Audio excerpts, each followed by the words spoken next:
À défaut de vous proposer une analyse voire une review pour exprimer ô combien j'ai adoré ce film ou au contraire à quel point il m'a déçu, pour cette nouvelle vidéo j'avais plutôt envie d'attirer votre attention sur certains éléments essentiels dans la compréhension du film, mais aussi et surtout du final magistral de Joker, soit la nouvelle adaptation du personnage éponyme qui nous propose une vision unique du célèbre Joker, un film dans lequel tout ce que l'on découvre peut être remis en question, proposant aux spectateurs en quête d'expériences uniques un réel plongeon dans la folie d'un personnage singulier incarné par un Joaquin Phoenix au meilleur de sa forme.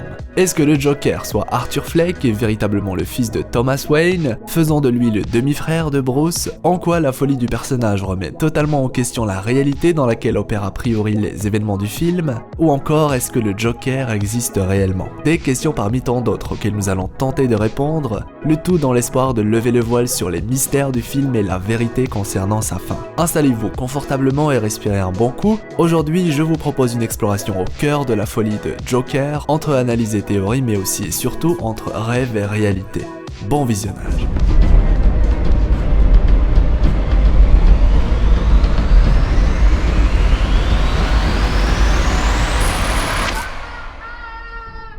Joker, c'est clairement en ce qui me concerne l'une des plus belles surprises de l'année, et ça c'est déjà un très bon point. Mais nous ne sommes pas ici pour faire une critique ou une review du film, mais plutôt pour parler de l'univers du film, de son personnage principal et surtout de la folie du Joker, une folie qui ouvre la porte sur de nombreux mystères que le film a décidé de mettre en avant, allant du grand secret concernant l'identité de celui qui deviendra le Joker, jusqu'à ce fameux lien que le personnage en question entretient avec la réalité elle-même. Car oui, et certains l'auront compris, il se trouve que ce film nous présente pas mal d'événements très importants, mais qui en réalité ne se sont tout simplement jamais passés, si ce n'est dans l'imagination d'Arthur Fleck, présumé nouveau visage du Joker. Et c'est dès le début du film que ce dernier débute ses tours de passe-passe dans le but de totalement perdre le spectateur, mais c'est sans compter la présence de certains indices, dont le plus important est bien évidemment le personnage de Sophie.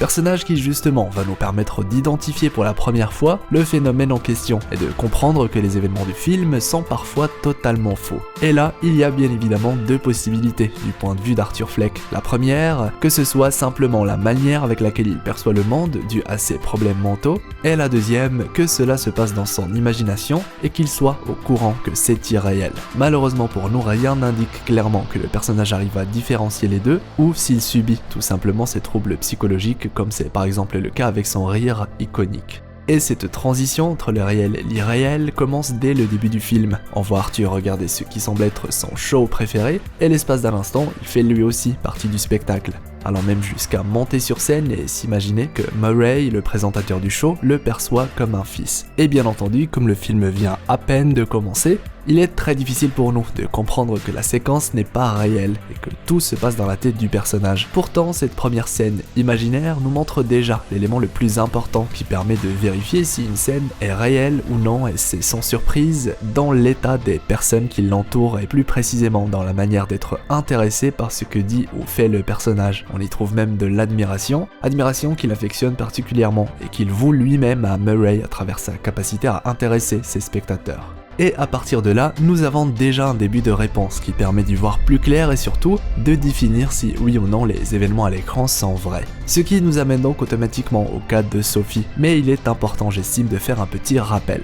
C'est suite à l'agression d'Arthur dans le train qu'on a enfin l'occasion de le voir se décider à riposter, le tout à l'aide d'une arme que son collègue lui avait donnée un peu plus tôt, alors que le collègue en question affirme ne pas l'avoir fait et que Arthur était justement venu se renseigner auprès de lui pour en obtenir une sans succès. Et là, libre au spectateur de choisir la version qui lui plaît, puisqu'au final, ça ne change pas grand chose. Bref, d'une manière ou d'une autre, Arthur réussit à mettre la main sur une arme à feu. Ce qui nous amène donc à la fameuse scène où tout devient très flou, et où la folie d'Arthur, plutôt timide, commence à prendre clairement le dessus après le meurtre du train. Le spectateur est alors surpris de l'audace du personnage quand il arrive devant Sophie, personnage qu'on a vu auparavant et qui semblait pas mal plaire à Arthur. S'ensuit dès lors plusieurs scènes qui impliquent le rapprochement des deux personnages et on est plutôt content pour lui, du moins jusqu'à ce qu'on découvre une fois pour toutes que quelque chose cloche chez Arthur et que Sophie n'a finalement jamais existé, du moins pas de la manière avec laquelle Arthur, lui, et donc le spectateur, la voit.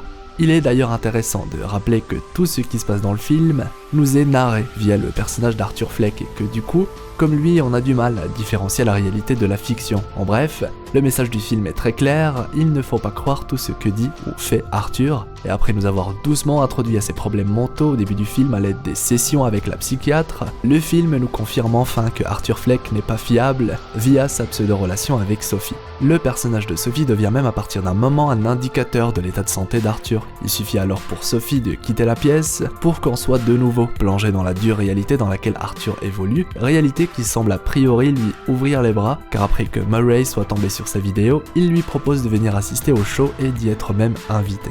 Malheureusement pour nous, Sophie n'est plus présente à partir de la troisième partie du film, et c'est d'ailleurs la partie la plus floue, la partie où absolument tout peut être remis en question, puisque nous avons l'occasion de voir un réel changement dans l'attitude d'Arthur Fleck, qui peut d'une part s'expliquer par sa folie, et donc que tout ça c'est dans sa tête, ou d'autre part s'expliquer par l'évolution du personnage qui, après avoir découvert qu'il était adopté et tué sa mère, a finalement décidé d'en finir, notamment par son envie de se suicider sur le plateau de Murray. Et après tout, maintenant qu'il n'a plus rien à perdre, autant que sa mort soit plus spectaculaire que sa vie, mais aussi, et on a tendance à l'oublier, maintenant qu'il sait qu'il n'est ni un Wayne ni un Fleck, il a enfin l'occasion de choisir sa propre identité, d'où la demande à Murray de l'introduire en tant que Joker. Alors, bien entendu, il est impossible pour nous de définir à 100% si la fin du film est réelle ou non, mais il faut avouer que certains éléments penchent davantage vers une fin fausse. Car oui, après avoir tué Murray, Arthur est arrêté par la police, puis est libéré par ce qu'on peut appeler les fidèles du Joker, des personnages qui, rappelons-le, sont en admiration totale devant Arthur, symptôme qui, comme précisé au début de la vidéo, est rattaché à l'état de rêve d'Arthur. D'autant plus qu'après être libéré, le film décide de nous montrer une scène dans laquelle Arthur est dans un asile psychiatrique, soit en total désaccord avec ce que la scène précédente nous a illustré. Finalement, il se pourrait bien que Arthur n'ait jamais quitté l'asile et que tout le film se passe en réalité dans sa tête. Du moins, c'est ce que suggèrent certaines folles théories, des théories selon lesquelles le Joker n'a jamais existé, en dehors de l'imaginaire d'Arthur Fleck.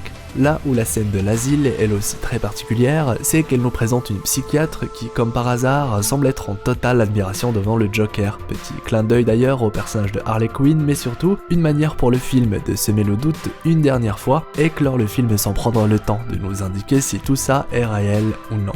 Bref, c'est surtout à vous de faire ce choix, bien que je sois de mon côté partisan de la théorie du rêve en ce qui concerne la fin du film.